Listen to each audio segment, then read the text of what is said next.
Selanjutnya Bapak Ibu sekalian, terkait dengan materi kompetensi teknis apa saja, itu pada intinya akan berisi penguasaan pengetahuan, keterampilan, sikap, perilaku yang dapat diamati, diukur, dan dikembangkan sesuai dengan jabatan yang dilamar.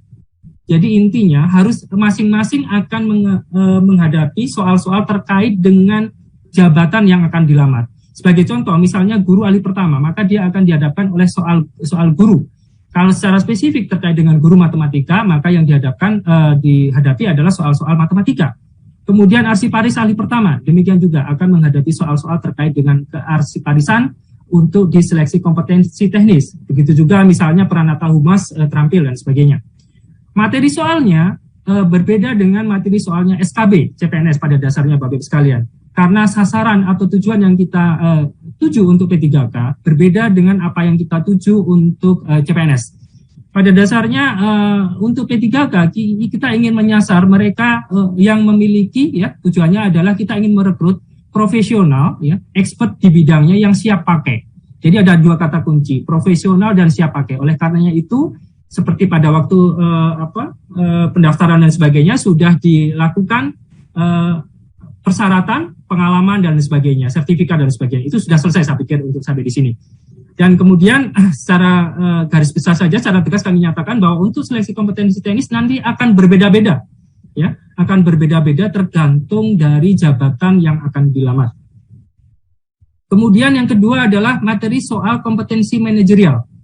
Pada kompetensi manajerial akan berisi atau akan menilai penguasaan pengetahuan, keterampilan, dan sikap perilaku dalam berorganisasi yang dapat diamati, diukur, dan dikembangkan terkait dengan integritas, kerjasama, komunikasi, orientasi pada hasil, pelayanan publik, pengembangan diri dan orang lain, mengelola perubahan, dan pengambilan keputusan. 8 poin ini nanti yang akan keluar pada materi soal kompetensi manajerial. Dan ini berlaku sama untuk seluruh jabatan. Baik guru maupun non-guru, P3K akan menghadapi atau mengerjakan soal yang sama. Integritas, kerjasama, komunikasi, orientasi pada hasil, pelayanan publik, pengembangan diri dan orang lain, mengelola perubahan, dan pengambilan keputusan. Baik. Selanjutnya materi yang ketiga adalah materi soal kompetensi sosiokultural. Tujuannya adalah untuk menilai penguasaan pengetahuan, keterampilan, dan sikap perilaku yang dapat diamati, diukur, dan dikembangkan terkait dengan pengalaman berinteraksi dengan masyarakat majemuk dalam hal agama, suku, dan budaya, perilaku, wawasan kebangsaan, etika, nilai-nilai, moral, emosi, dan prinsip yang harus dipenuhi oleh setiap pemegang jabatan untuk memperoleh hasil kerja sesuai dengan peran, fungsi, dan jabatan dalam perang pemangku jabatan sebagai perangkat bangsa yang memiliki 1. Kepekaan terhadap perbedaan budaya, 2. Kemampuan berhubungan sosial, 3. Kepekaan terhadap konflik, yang keempat adalah empati. Jadi 4 hal ini, 4 poin ini yang akan diukur Bapak Ibu sekalian. Kepekaan terhadap perbedaan budaya, kemampuan berhubungan sosial, kepekaan terhadap konflik, dan empati. Dan ini sama halnya dengan kompetensi manajerial, seluruh peserta P3K akan menghadapi soal yang sama. Baik, selanjutnya materi soal untuk wawancara. Materi soal wawancara ini ditujukan untuk menilai integritas dan moralitas. Ada 2 poin yang dinilai di sini, adalah integritas dan moralitas. Bapak Ibu sekalian, karena P3K kita jumlahnya cukup besar tahun ini untuk formasi di guru saja hampir 500.000 sekian, 526.000, dan kemudian P3K non guru yang juga cukup besar, maka pada dasarnya Panselnas menyediakan soal wawancara yang berbasis komputer, jadi berbasis CAT. Jadi nanti dalam satu rangkaian ketika tadi kompetensi teknis selesai, manajerial sosial kultural juga berbasis komputer selesai, maka kemudian dilanjutkan dengan wawancara yang berbasis komputer. Ini juga seragam Bapak Ibu sekalian untuk seluruh materi, untuk seluruh peserta P3K baik di guru maupun non-guru. Baik, Bapak Ibu sekalian, itu terkait materi. Selanjutnya, terkait dengan pelaksanaan, mungkin tidak terlalu detail saya sampaikan, hanya untuk P3K Jabatan Fungsional Non-Guru, nanti akan dilaksanakan dengan metode CAT-BKN. Ya, nanti dengan CAT-BKN, kebetulan Pak Kapus yang PPSS yang dari BKN sore ini juga berkenan hadir. Kemudian untuk P3K yang guru, ini dilaksanakan dengan metode CAT-UNBK-nya Kemendikbudristek. Ya. Jadi dilakukan menggunakan Kemendikbudristek yang tersebar di seluruh jaringannya di seluruh Indonesia. Dan alhamdulillah juga dalam kesempatan ini Bu Ses Dirjen PTK juga telah hadir bersama kita. Baik, itu dari sisi pelaksanaan Bapak Ibu sekalian. Kemudian terkait dengan nilai ambang batas. Ya. Nilai ambang batas ini barangkali yang sudah ditunggu-tunggu. Nilai ambang batas pengadaan, pertama kami sampaikan nilai ambang batas pengadaan P3K untuk JF Guru tahun 2021. Sesuai dengan keputusan Menpan RB nomor 1127 tahun 2021 yang saat ini secara bersamaan sudah kita upload di jdih.menpan.go.id. Nanti linknya kami berikan Bapak sekalian. Kemudian terkait dengan sebelum masuk ke nilai ambang batas, kami sampaikan berapa durasi pengerjaan dan jumlah soal serta bagaimana pengaturan bobot nilainya Bapak Ibu sekalian. Ini juga penting dipahami. Yang pertama dari ini untuk guru dulu ya, yang untuk guru terlebih dahulu. Yang pertama adalah untuk kompetensi teknis, ya, nanti akan memakan waktu sebanyak 120 menit.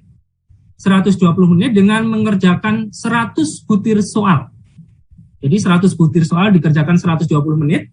Kemudian bobot ketika menjawab benar 5 dan ketika salah 0, tidak menjawab juga 0. Ya. Sehingga nilai maksimumnya adalah 500. Ya, karena 100 butir kalau benar menjawab 5 menjadi 500.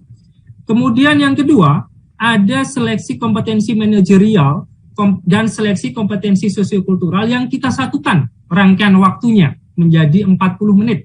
Ya. Jadi untuk guru, kompetensi manajerial dan sosiokultural kita rangkaikan dalam satu rangkaian waktu sepanjang 40 menit dengan mengerjakan 25 butir soal di kompetensi manajerial dan 20 butir soal di kompetensi sosial kultural. Kemudian bagaimana bobot nilainya? Untuk kompetensi manajerial, menjawab yang paling sesuai adalah 4, kurang sesuai 3, 2, dan paling tidak sesuai adalah 1. Kemudian kalau tidak menjawab, nilainya adalah 0. Itu untuk kompetensi manajerial. Kemudian untuk kompetensi sosial kultural, itu gradasinya 5. Jadi menjawab yang paling sesuai adalah 5, kemudian 4, 3, 2, dan paling tidak sesuai adalah 1. Sedangkan tidak menjawab nilainya adalah 0. Sehingga nilai maksimum untuk kompetensi manajerial dan kompetensi sosial kultural ini secara kumulatif adalah 25 dikalikan 4 ditambah 20 kalikan 5, yaitu 200. Ini nilai maksimumnya Bapak Ibu sekalian. Kemudian selanjutnya terkait dengan wawancara. Wawancara durasinya sepanjang 10 menit Bapak Ibu sekalian. Mengerjakan 10 butir soal. 10 butir soal dikerjakan 10 menit dan gradasinya 4. Menjawab paling sesuai adalah 4, 3, 2, dan paling tidak sesuai adalah 1. Dan tidak menjawab nilainya adalah 0. Sehingga total keseluruhan durasi untuk kompetensi guru, seleksi P3K guru adalah 170 menit dengan mengerjakan 155 butir soal. Atau nilai maksimumnya adalah 740. Dan kami sudah mendapat informasi juga bahwa nanti ada kemungkinan kompetensi manajerial, sosiokultural, dan wawancara dikerjakan terlebih dahulu, baru kemudian mengerjakan kompetensi teknis. Gitu. Jadi sekali lagi di kompetensi manajerial, sosiokultural, dan wawancara dikerjakan, kemudian barulah masuk ke kompetensi teknis. Nanti barangkali bisa dilihat di juklak di P3K guru. Baik, ini terkait durasi dan jumlah soal Bapak Ibu sekalian. Selanjutnya adalah bagaimana nilai ambang batasnya. Sebelum itu adalah terkait dengan kekhususan untuk waktu Bapak Ibu sekalian. Kekhususan waktu untuk penyandang disabilitas sensorik netra. Ya. Jadi sesuai dengan CPNS juga kita lakukan bahwa untuk penyandang disabilitas sensorik netra kita berikan tambahan waktu. Ya. Jadi untuk kompetensi teknis mendapat tambahan waktu 30 menit, yakni menjadi 150 menit. Kemudian kompetensi manajerial dan kompetensi sosial kultural mendapat tambahan waktu 15 menit menjadi 55 menit. Dan wawancara mendapat tambahan 5 menit menjadi 15 menit. Sehingga total untuk penyandang disabilitas sensorik netra waktu yang diperlukan adalah 220 menit. Ini berbeda dengan yang kategori umum yang hanya 170 menit saja.